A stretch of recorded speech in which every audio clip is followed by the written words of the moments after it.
500 करोड़ का हार पहनने वाली नीता अंबानी, 250 करोड़ के प्राइवेट जेट की मालकिन मिसेस अंबानी, शाहजहां के जेवर पहनने वाली मुकेश अंबानी की बीवी, 8.5 बिलियन डॉलर कंपनी की चेयरपर्सन नीता अंबानी कभी स्कूल में करती थी 800 रुपए की नौकरी।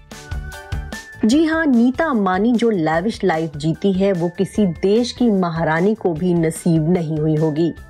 एशिया के सबसे अमीर शख्स मुकेश अंबानी की पत्नी है वो, लेकिन उनकी पहचान सिर्फ यहीं तक सीमित नहीं है। नीता अंबानी फिलहाल 8.5 बिलियन डॉलर की कंपनी वाईकॉम 18 और डिज्नी प्लस की चेयरपर्सन है। Reliance foundation Dhirubhai Ambani international school की अध्यक्ष और संस्थापक हैं। आईपीएल टीम मुंबई इंडियंस की मालकिन है और रिलायंस इंडस्ट्रीज की एक गैर कार्यकारी निदेशक भी हैं। नीता अंबानी की लग्जरियस जिंदगी के कई किस्से सामने आते हैं। कहते हैं उनके पास दुनिया का सबसे महंगा फोन है जिसकी कीमत करीब 400 करोड़ है। 250 करोड़ के पर्सनल जेट की मालकिन है मिसेस अंबानी। शाहजहां की कलगी वो अपनी बाजूबंद में पहनती हैं। मुगल कालीन अंगूठी उनकी उंगली में चमकती है।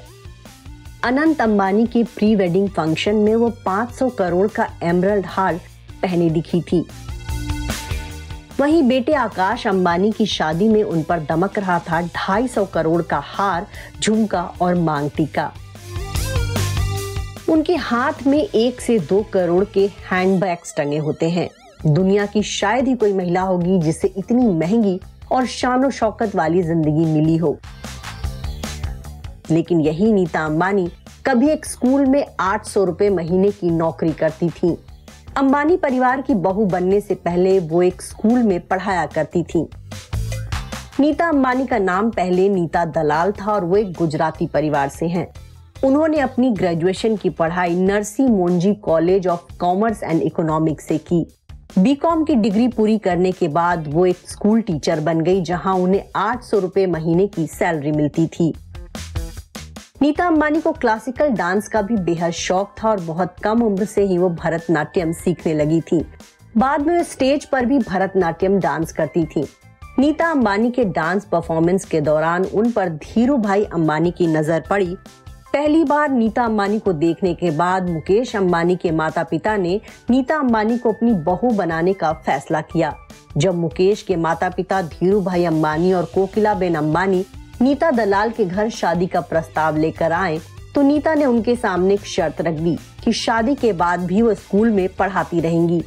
अंबानी परिवार उनकी इस शर्त से सहमत था। शादी के 3 हफ्ते बाद ही नीता ने सेंट फ्लावर नर्सरी स्कूल वापस ज्वाइन कर लिया जहां उन्हें 800 रुपए की सैलरी मिलती थी। आपको बता दें, नीता अंबानी ने खुद इन बातों का खुलासा सिमी ग्रेवाल के शो में किया था। नीता ने तब ये बताया था कि लोग उन पर हंसते थे कि करोड़पति परिवार की बहू 800 रुपए की नौकरी करती हैं, लेकिन उन्होंने किसी की बात की परवाह नहीं की और स्कूल की नौकरी नहीं छोड़ी क्योंकि बच्चों को पढ़ाकर उनको सुकून मिलता था। इसी बातचीत के बीच में तब मुकेश अंबानी ने ये कहा था कि नीता अंबानी को स्कूल से जो सैलरी मिलती थी वो उन्हें लाकर दे देती थी और इसका इस्तेमाल दोनों डिनर डेट पर किया करते थे। बाद के दिनों में नीता अंबानी ने स्कूल की नौकरी छोड़ दी और वो रिलायंस इंडस्ट्रीज से जुड़ी और उन्होंने कंपनी को आगे बढ़ाने में पति की मदद की। नीता अंबानी ने पारिवारिक बिजनेस को ज्वाइन किया और मुकेश अंबानी के साथ विरासत को आगे बढ़ाने लगी। उन्होंने सुपर सफल कंपनी रिलायंस इंडस्ट्रीज की एक शाखा खोली, रिलायंस फाउंडेशन। रिलायंस फाउंडेशन गांव में लोगों की मदद करता है। यही नहीं, नीता अंबानी ने धीरूभाई इंटरनेशनल स्कूल भी खोला जो आज फिलहाल मुंबई का सबसे फेमस और अच्छा स्कूल माना जाता है। Bureau report E24।